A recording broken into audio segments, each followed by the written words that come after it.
Assalamu alaikum. Mekendеш Media YouTube kanalının көрүүчүлөрү, саламатсыздарбы? Бүгүн биз сиздерге дагы өтө пайдалуу видео болот деп ишенем. Бүгүнкү видеобуз азыр мен сиздерге азыр мына биздин Адлер тооктарыбызга оору тийиптир. Бул оору баягы көзүдөн жаш агып, көзү жумулуп, шишип кеткен тоокторго. Буну өзгөчө тоок багуучулар эме кылып алыңыздар, эске тутуп алыңыздар. Көзүңүздөр мына көзү шишип, жумулуп калган. Азыр бул уже сакайып калганы. Мен азыр бул айтайын дегеним, бул видеодо мен сиздерге азыр кантип дарылаш жөнүндө мен сиздерге азыр видео неме кылам.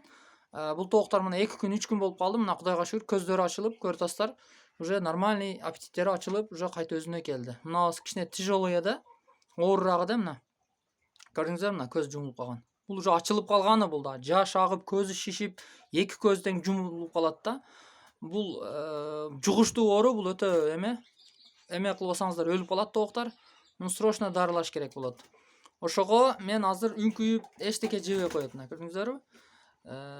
Бул азыр кичине кайтып калды, а булар эми башталганда дарылаганында уже сакайып калды. Азыр мен сиздерге видеодон алыстабай туруңуздар. Мен сиздерге кантип дарылаш жөнүндө, кайсы дарыны канча дозада бериш керек, кантип эме кылып бериш керек, ошону мен сиздерге видеодо азыр түшүндүрүп берем. Анда эмесе, биздин видеону көрүп аткандар, биринчи жолу көрүп аткандар лайк басып коюңуздар. Комментарийге өзүңүздөрдүн сунуш ой пикириңиздерди жазып койсоңуздар да болот. Биз кубанычта болобуз. Кеттик анда эмесе. Ана туугандар, видеодон алыстабаңыздар. Азыр биз ошол көзү ооруп, шишип, көзү жумулуп, үңкүйүп калган немелерге мына мынандай дары бар. Көрүп алыңыздар. Мынандай окситетрацилин деген бар. Мына 20%. Ушунан бирди. Мынандай тилязин 200 бар. Мына бул универсалдуу дары да бул. Бул экөө тең туруш керек. Ар бир неме тоок баккандарда запас кармаңыздар. Бул пайдасы тиет. Анан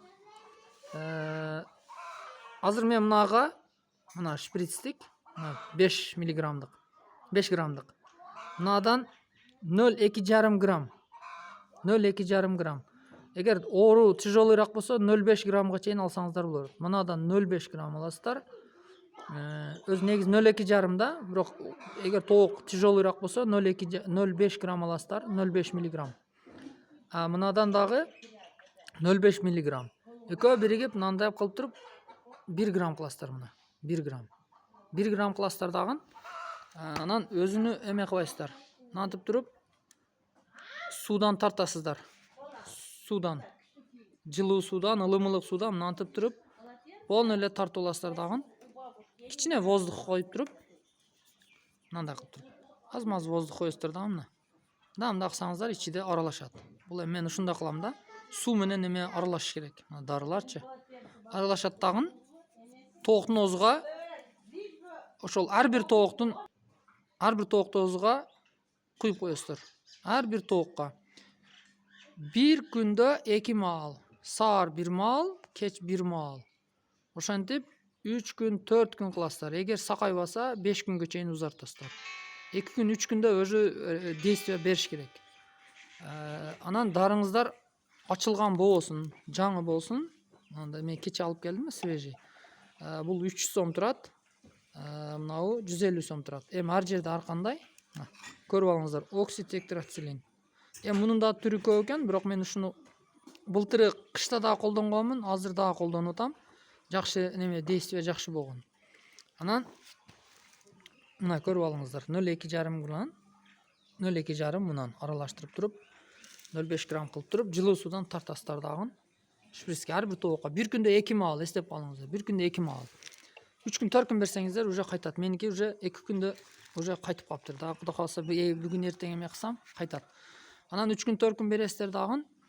Анан ооруганда сразу бөлөсүздөр ол тоокторду, бөлүп туруп отдельный дарылайсыздар.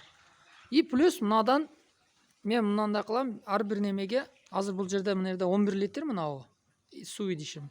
Буга мынадан тилязинден 1,5 грамм, 1 литр сууга 1,5 граммды өлчөмүдө кошом. Мынагачы 1,5 граммдан кошуп туруп, калган оорубаган тооктарга берип коям. Уже тамактары кырылдаганда дагы ушуну берсеңиздер жакшы болот. Мынадан аралаштырып, мындан дагы 1,5 граммдан, мындан дагы 1,5 граммдан 2 граммдан берсеңиздер ham болот. 1,5 граммдан берсеңиздер кичине немеси күчтүүрөөк болот.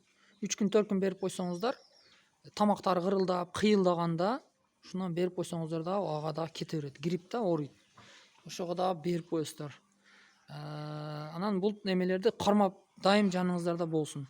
3 күн 4 күн мындан бердиңиздер профилактика. Ооругандарга мына азыркы мен айткандай шприцтен отдельно бересиздер, 2 маал ооругандар, көздөрү шишип башталгандарга ham бере бересиздер. Уже бир көз жумулуп мына карасаңыздар билинет.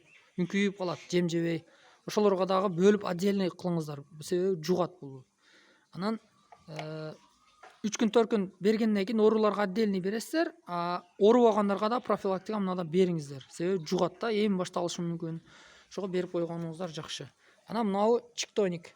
Алып келдим, мен ушунан дайым колдоном. Оригиналы. Ушунан алыңыздар. 1000 сом турат. Ар жерде ар кандай эми. Аласыздар дагы. Бул бүткөндөн кийин, чиктониктен дагы 4 күнгө чейин бересиздер. Бул витамин бул. Билип алыңыздар, бул дары эмес, бул витамин. Мында мына состав полный, мындай витаминдар. Испанский. Ушу оригиналы жакшы. Ушуну сунуштайм, көрүп алыңыздар. Бун иштроник деген башкасы ham бар, бирок мен ушунан колдоном. Мына витамин булар. Бул передозировка болбойт. Бунун дагы мынерде эмелери жазып койгон. Көрдүңүздөрбү? Мына полный составын жазып койгон, ушуга карап бере бересиздер. Бир айда бунан берип туруш керек өзү негизи. Мисалы үчүн мына асыды 200 бар. Мен мына ушунан берем. Мына бир ай бербей калдым да, уже сразу иммунитеттер түшүп баштады да. Себеби тууп аткан тооктор иммунитеттер түшөт. Ошол себептен мынадан 3 күн 4 күн асыдыдан бересиздер. Мындагы инструкциялары бар. Ошого карап туруп, эми ар кайсы тоок, чөжө, мындай эми возрастка карап бересиздер. Ушунан 2-3 күн бересиздер. Анын аркасынан мынадан бересиздер. Сөзсүз, обязательно бериш керек. Мына дарылардан кийин ham обязательно бериш керек. Сөзсүз түрдө. Бул витамин, иммунитет эме болгондон кийин мынаны бербесеңиздер болбойт. Бериш керек. Анан дагы бир кошумча неме дагы айтып коеюн силерге маалымат. Мында Байкокс деген неме бар. Дары бар. Бул айрыкча мына чөжөлөргө, чөжө баккандарга көрүп алыңыздар. Мына Байкокс. Мына ушундай идиште болот. Бул дарыны чөжө баккандар 4 айлыкка чейин 15 күндө бир мындай мына вакуумный неме 3 литр ушуга мынадан сөзсүз түрдө 15 күндө бир 3 күн 4 күн берип туруңуздар Байкокс. Ушуну эле ачасыздар. Полный мынага коесуздар 3 литр. Эгер ооруган болсо, баягындай кан чечип, үңкүйүп, кан чечип эме болгон болсо, 2 литрге, 2,5 литрге чейин бересиздер. Битте мына идишини полный. Эгер оорубаган болсо, жөн эле профилактикалык түрдө 15 күндө бир 4 айга чейинки чөжөлөргө берип туруңуздар.